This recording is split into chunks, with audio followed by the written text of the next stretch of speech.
Hey everyone, welcome to Foxtecc, and in this video we are diving into the topic on how you can use the Magic Mouse to boost your productivity with your iPad or Mac. If you want to get more done with less effort using the Magic Mouse, there are a few things you can do, so let's get started.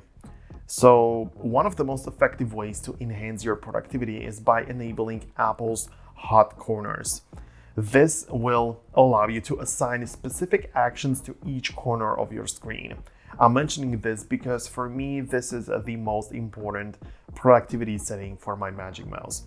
So on a MacBook, for example, you have the trackpad and you can easily swipe up with 3 fingers to view all open apps. This feature is incredibly useful for quickly switching between applications. However, when you connect to a Magic Mouse, you lose some of this customization. And setting up hot corners can bring back this functionality, making it easier to manage your workflow. To set this up, open your device's settings, find the accessibility section, or even better, just go to the search and look up the hot corners right away. You might set one corner to show all open apps, another one to display all the windows of the current app, and so on. This is at least how I do it. Be cautious with options like locking your MacBook, as they can be triggered accidentally. For instance, my both corners at the bottom don't do anything, but the top corners open the view of all open apps, and the corner on the right, as I said, opens all windows of the same app. So that would be like a first tip for productivity, but there are some other things you should know.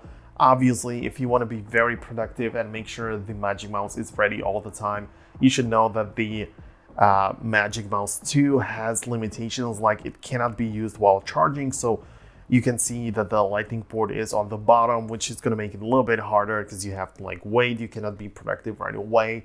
So make sure that it is charged during the night or something. So yeah, that may not be good for productivity. So the Magic Mouse also allows easy customization of settings such as pointing sensitivity and gestures, providing a smooth and intuitive experience for users already familiar with the Magic Mouse and how it works. For example, I find that for my productivity, increasing the tracking speed of the mouse can significantly improve it, because a faster cursor means that you can navigate your screen more quickly and efficiently. I like to go between places quickly, and if I'm supposed to drag the cursor, this is just not for me. For example, another crucial setting is enabling right-click capabilities. This is called the secondary click, meaning that you, for example, no matter what you do, if you want to just copy and paste stuff, you always need to access the right-click capability. And by default, it doesn't have to be enabled, so make sure to do that. This is essential for productivity as well. But yeah, besides that, there are some other gestures you can set up and other tips. If you have anything specific, let me know down below in the comments. But these are my best and the top ways how I want to have my mouse set up to increase my productivity. Thank you very much for watching. Hope you found this tutorial helpful, and I'll see you guys later in the future. For that, you need to subscribe, of course, hit the thumbs up. See you guys later.